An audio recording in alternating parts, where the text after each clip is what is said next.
Have you ever wondered why the richest nations on Earth, countries with billion-dollar militaries, cutting-edge tech, and limitless resources, seem so anxious lately? Why governments that once dictated global rules now behave like something is slipping right out of their hands? Let me tell you something strange. Their biggest worry isn't war, nukes, or political rivals. It's the world's poorer nations. Yes, countries they once ignored, underestimated, or controlled through trade and diplomacy are now shaping global reality in ways the richest nations can't predict or contain, and the signs are everywhere. You have got surveys showing that citizens in wealthy nations suffer more anxiety about their financial future than people in far poorer countries. You have got supply chains so fragile that a single disruption in a developing region can freeze industries across the West. And behind closed doors, world powers are quietly panicking over something they never expected to face. A global order where influence doesn't flow from the top down anymore. Because in this new era, a tiny nation with the right mineral, a developing country with a key shipping route, or a rising middle power with fresh alliances can shake the entire system. So why, exactly, are the world's richest nations afraid of the poor ones? And what does it reveal about the future of global power? Let's examine it in detail. If you really want to understand why the richest nations fear the poorer ones, you have to start with something that sounds completely upside down. Because when you look at the data, it turns out the world's wealthiest countries, places with the highest living standards, the strongest currencies, and the most stable governments, are also the most anxious. And not just a little anxious, clinically anxious. According to the World Mental Health Survey Consortium, countries like Australia and New Zealand report lifetime anxiety disorder rates around 8%. Now compare that to Nigeria or Shenzhen, China, where the rates drop to just 0.1% or 0.2%. That's not a small gap. That's a completely different emotional reality. And it doesn't stop there.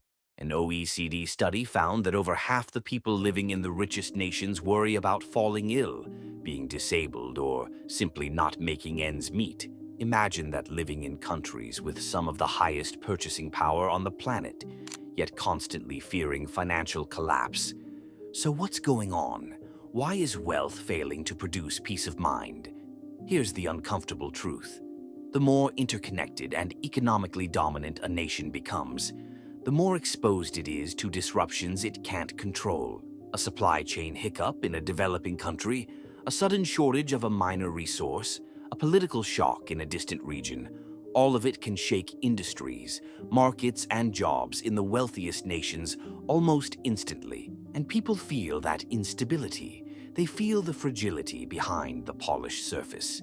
So while richer nations look powerful on paper, their populations are living with a constant sense that the entire system could shift overnight.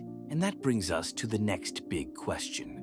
What exactly changed in the global economic playbook that made wealthy nations so vulnerable? To understand why wealthy nations feel exposed today, you have to look at how globalization quietly rewrote the rules they built their dominance on. For decades, the model was simple.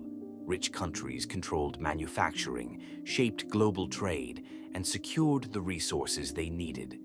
The system worked because they wrote it, managed it, and benefited the most from it. But that old playbook doesn't function the same way anymore. According to the World Economic Forum's 2025 Global Risks Report, we are now living in an increasingly fractured global landscape. That's their way of saying the world is no longer moving in one coordinated direction. Geopolitics, climate pressures, and societal tensions are now shaping economic decisions more than pure market logic. Even national security is starting to dominate government agendas, which tells you powerful nations no longer trust the stability they once relied on. And then there's the issue of supply chains. S&P Global's analysis makes it clear. After years of outsourcing and offshoring to cut costs, wealthy nations suddenly realized how dependent they had become on other countries, especially developing ones. One disruption, One political shift, one natural disaster, and industries across Europe, North America, and East Asia can stall. That vulnerability has pushed companies into strategies like friends whoring, where they only rely on politically aligned partners. It sounds smart on paper, but in reality, it shows just how anxious wealthy countries are about losing control over the very economic networks they built. The cracks in the system aren't theoretical, they are visible, they are structural, and for the first time in decades, they are forcing rich nations to admit they are not insulated from global shocks. The world they once dominated is starting to move without them, and nothing proves that shift more dramatically than the rise of new economic players who are changing the balance of power almost overnight. If you really want to see why wealthy nations are anxious, look at what's happening in places they barely paid attention to a decade ago. The global economy isn't just shifting, it's producing new power centers at a pace nobody expected. And the best example of this surge is Guyana. 10 years ago, Guyana sat at 106th place globally in GDP per capita, hovering around $11,000. It was a small, relatively quiet South American country with limited global influence. Then came one of the largest offshore oil discoveries in decades, and everything changed. Today, Guyana's GDP per capita has exploded to over $94,000, making it the 9th richest country in the world by that measure. Even more shocking, its economy has been growing at around 25% per year. That's not just growth. That's a complete rewrite of global economic rankings. And Guyana isn't an anomaly. The World Economic Forum reports that we are moving into a multipolar or fragmented order, where middle and rising powers no longer wait for traditional giants to set the rules. 64% of experts expect this fragmented order to define the next decade. It means that the world is entering a phase where influence can come from unexpected places, resource-rich nations, mineral-heavy regions, and fast-growing economies that suddenly matter to everyone. For wealthy nations, this creates a new kind of fear.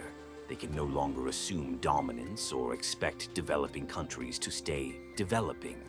When smaller nations find new leverage, whether oil, lithium, or strategic geography, it reshapes alliances, trade flows, and power structures. The rise of these new players doesn't threaten wealthy nations militarily, it threatens their certainty.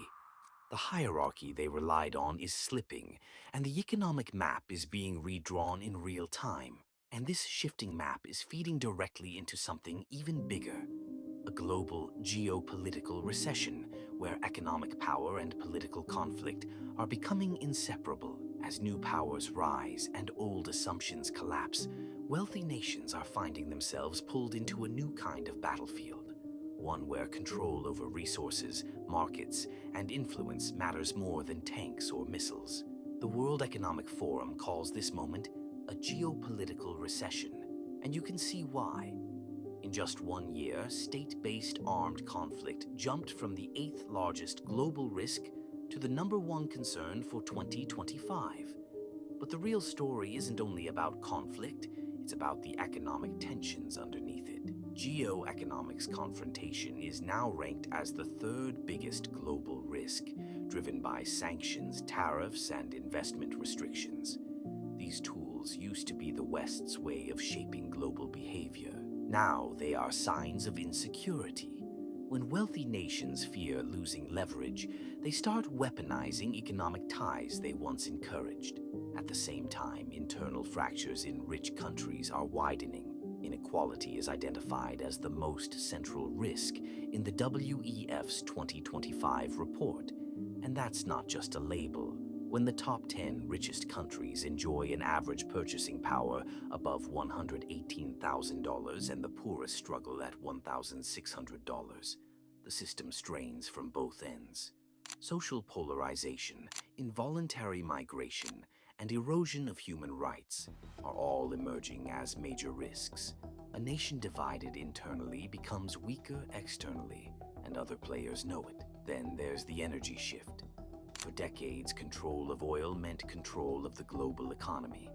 But today, climate risk is one of the most politically polarizing issues, and countries reliant on fossil fuels are pushing back against the transition. Meanwhile, many poorer nations have the upper hand in the minerals needed for renewables, lithium, cobalt, rare earths. Suddenly, the old energy giants are no longer the only ones who matter. This is the new economic battlefield, unpredictable, multipolar, and defined by shifting dependencies.